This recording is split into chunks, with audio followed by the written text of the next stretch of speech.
Bienvenue dans cette nouvelle Deep Dive.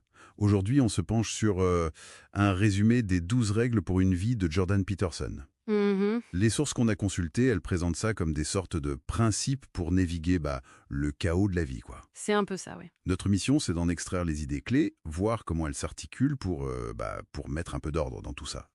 Alors, on y va? Allons-y. L'idée principale qui ressort, c'est vrai, c'est de rechercher l'ordre plutôt que le bonheur. Le bonheur, il est vu comme éphémère, en fait. Ah ouais, L'ordre avant le bonheur. c'est ça. L'ordre, c'est, organiser son monde intérieur, son monde extérieur pour mieux tenir face au chaos. Le chaos, c'est l'inconnu, l'angoissant, mais aussi là où il y a du potentiel. D'accord. Il ne s'agit pas de l'éliminer, mais d'apprendre à y faire face. Et une idée forte aussi, c'est que nos actions, elles montrent ce qu'on croit vraiment, bien plus que nos mots. Intéressant ça, la primauté de l'acte.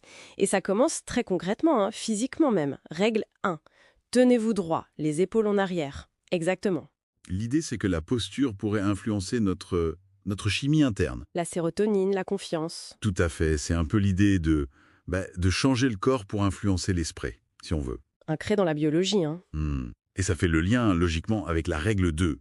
Traitez-vous comme quelqu'un que vous avez la responsabilité d'aider. Ah, celle-là, elle interpelle. Le texte mentionne ce paradoxe où on prend mieux soin de son animal que de soi-même. C'est frappant, oui. Les sources suggèrent que ça vient peut-être de la conscience de notre propre complexité, notre capacité au bien comme au mal. Ça peut nous faire douter de notre valeur. D'accord. Du coup, prendre soin de soi, ça devient moins un plaisir qu'un devoir, une responsabilité éthique. Mais ce devoir envers soi, il n'y a pas un risque de tomber dans l'égoïsme? C'est une bonne question. L'équilibre, d'après ce qu'on lit, il est dans le but. C'est pas pour se regarder le nombril, mais pour être plus fort, plus fiable, pour soi et pour les autres. Ok, je vois. Et ça mène assez naturellement à la règle 3. Choisissez des amis qui veulent ce qu'il y a de mieux pour vous. Logique, évitez les relations toxiques, quoi. Ces dynamiques de victime-sauveur dont parle la source. Exactement.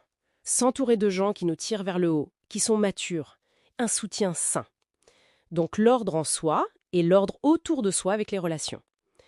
Et pour garder le cap, il y a la règle 4. Ne vous comparez pas aux autres aujourd'hui, mais à qui vous étiez hier. Ah oui, celle-là, elle parle beaucoup aujourd'hui, avec les réseaux sociaux. Terriblement, oui. La comparaison constante, c'est source d'amertume, d'orgueil. C'est rarement constructif.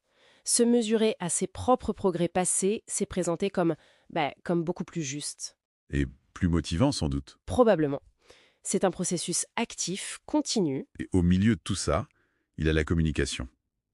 Les sources insistent pas mal sur la vérité, la précision du langage. Oui, c'est central. La règle 8. Dites la vérité, ou au moins, ne mentez pas. Même par omission, surtout peut-être. Mentir, ça nous affaiblit, ça tord notre vision du réel. Dire sa vérité, même difficile, ça nous renforce face au chaos. Et la précision, règle 10. Soyez précis dans votre discours. C'est lié. Des mots précis aident à définir les problèmes, à cerner la réalité. Surtout quand tout semble s'écrouler. Pour savoir quoi affronter, il faut pouvoir le nommer clairement. Identifier le dragon, comme vous disiez. Un peu ça, oui. Et pour bien communiquer, il faut aussi savoir écouter, j'imagine. Indispensable. C'est la règle 9. Supposez que la personne que vous écoutez, c'est quelque chose que vous ignorez. Ah oui, ça change la perspective. Ça invite à une vraie écoute, pas juste attendre son tour pour parler. Essayez de comprendre l'autre.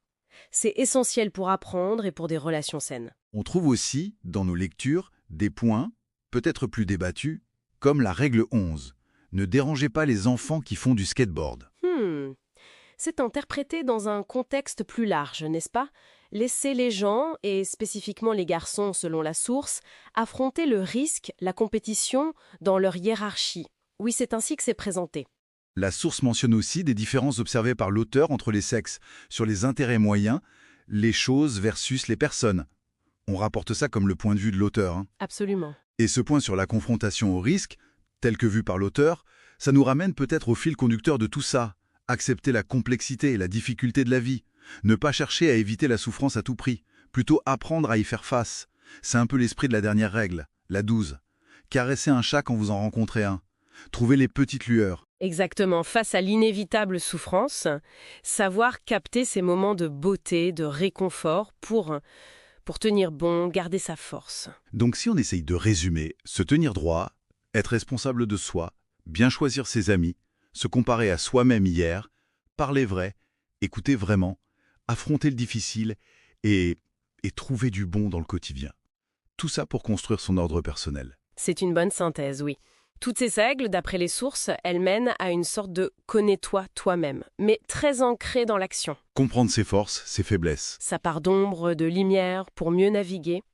Se structurer soi-même pour affronter l'imprévu. Après, la question qui reste ouverte et que les sources ne tranchent pas vraiment, c'est comment on applique tout ça avec discernement, sans tomber dans une rigidité qui serait contre-productive. Qui deviendrait un autre chaos, finalement. Voilà. C'est une piste de réflexion intéressante pour chacun, je trouve.